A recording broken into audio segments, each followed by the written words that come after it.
ಕರ್ನಾಟಕ ರಾಜ್ಯದ ಹವಾಮಾನ ಮುನ್ಸೂಚನೆ.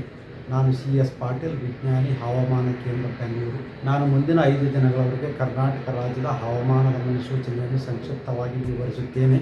ಇಂದು ಶ್ರೀಲಂಕಾದ ಕರಾವಳಿ ಹತ್ತಿರ ವಾಯುಭಾರ ಕುಸಿತವಾಗಿದ್ದು ಅದು ಇನ್ನಷ್ಟು ತೀವ್ರಗೊಂಡು ಚಂಡಮಾರುತವಾಗುವ ಹೆಚ್ಚಿನ ಸಾಧ್ಯತೆ ಇದೆ. ಇದರ ಪ್ರಭಾವದಿಂದ ಕರ್ನಾಟಕದ ದಕ್ಷಿಣ ಒಳನಾಡಿನ ಜಿಲ್ಲೆಗಳಲ್ಲಿ ನವೆಂಬರ್ 29ರಂದು ಹಲವು ಕಡೆ, ನವೆಂಬರ್ 30ರಂದು ಕೆಲವು ಕಡೆ ಮಳೆಯಾಗುವ ಹೆಚ್ಚಿನ ಸಾಧ್ಯತೆ ಇದೆ.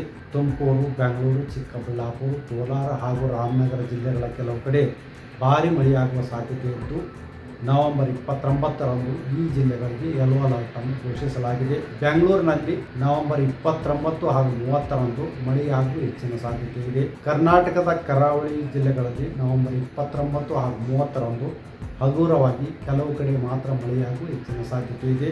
ಮುಂದಿನ 5 ದಿನಗಳವರೆಗೆ ಹಗಲಿನ ವೇಳೆಯಲ್ಲಿ ಉಷ್ಣಾಂಶ ಕಡಿಮೆಯಾಗುವ ಹೆಚ್ಚಿನ ಸಾಧ್ಯತೆ ಇದೆ. ಈ ವಿಡಿಯೋ ನಿಮಗೆ ಇಷ್ಟವಾದಲ್ಲಿ ಲೈಕ್ ಮಾಡಿ, ಶೇರ್ ಮಾಡಿ, ಸಬ್ಸ್ಕ್ರೈಬ್ ಮಾಡಿ.